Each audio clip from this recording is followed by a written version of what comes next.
இருக்கக்கூடிய அரசு சோபா கட்டளை அரசுன்னு பார்த்தீங்கன்னா உதயநிதியானவர் சொல்லியிருக்காரு இல்லையா, அது எந்த அளவுக்கு நம்புறீங்க? அது சோபா கட்டளை அரசுல அதுல வந்து உண்மை மக்கள் யாருமே நம்பல. அரசியல் விஷயமா சொல்லிக்கலாம். ஆமா, பொதுவா மக்கள் மத்தியில் இந்த சோபா கட்டளை அரசு வந்து 1% கூட ஏற்படல. எல்லாருமே தாமாக முன் வந்துதான் தாவாக்கு போறாங்க. மாற்றங்கள் வேண்டும் மக்கள் பார்த்தீங்கன்னா அனைவரும் பார்த்தா விஜயன் ஓட்டு போட்டாங்க. இப்ப அந்த மாற்றங்கள் எந்த மூலமா பார்த்தீங்கன்னா இருக்கு, எந்தெந்த விஷயத்துல மாற்றங்கள் வந்திருக்கு?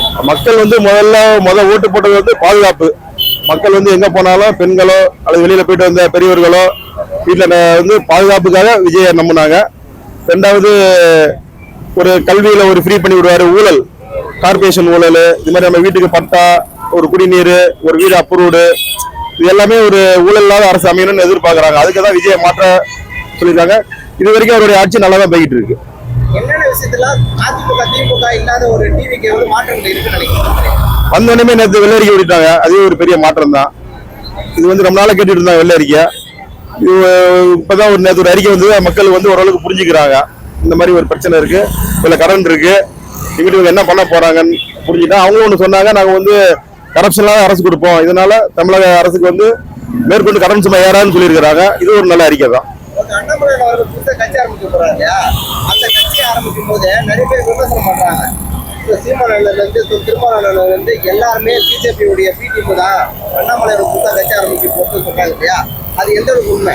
அது பி டீம் ஏ டீம். அது வந்து முதல்ல கமல் ஆரம்பிக்கும் போது பிஜேபி ஏ டீம் தான் சொன்னாங்க. அடுத்து இப்போ விஜய் ஆரம்பிக்கும் போது அதேதான் பிஜேபியோட பி டீம் தான் விஜய்னு சொன்னாங்க. அதனால எல்லாருக்குமே வந்து பிஜேபி மேல ஒரு இது, எந்த கட்சி ஆரம்பிச்சாலும் அது வந்து BJP B team A team சொல்லுவாங்க. காலப்போக்கில் அது மக்களுக்கு புரிஞ்சுப்பாங்க இது ஒரு பொய்யான ஒரு பதிவு அப்படின்னு.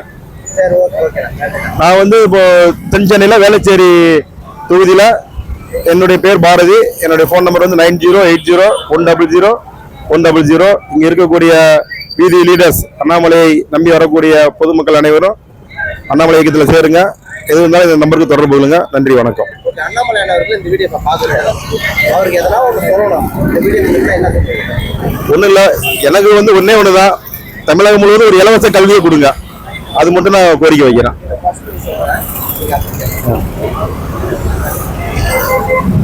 அதாவது அண்ணாமலை அவர்கள் இந்த வீடியோ பார்க்குறாரு, அவர்கிட்ட எதனா ஒன்று சொல்லணும்னா என்ன சொல்றீங்க? தமிழகம் முழுவதும் அனைவருக்கும் ஒரே சமமான கல்வி, இலவச கல்வியை கொடுங்க. இதுதான் முக்கிய கோரிக்கை. அப்ப மக்கள் இந்த கோரிக்கை தான் எல்லாம் எதிர்பார்க்கறாங்க. இந்த கல்வி கோரிக்கை வச்சுன்னா ஒரு குடும்பத்துல வருஷத்துக்கு பல லட்சம் ரூபாய் கண்டிப்பா மிச்சமாகும். அவங்களுடைய குடும்ப நிதி சுமை கட்டுக்குள்ள இருக்கும்.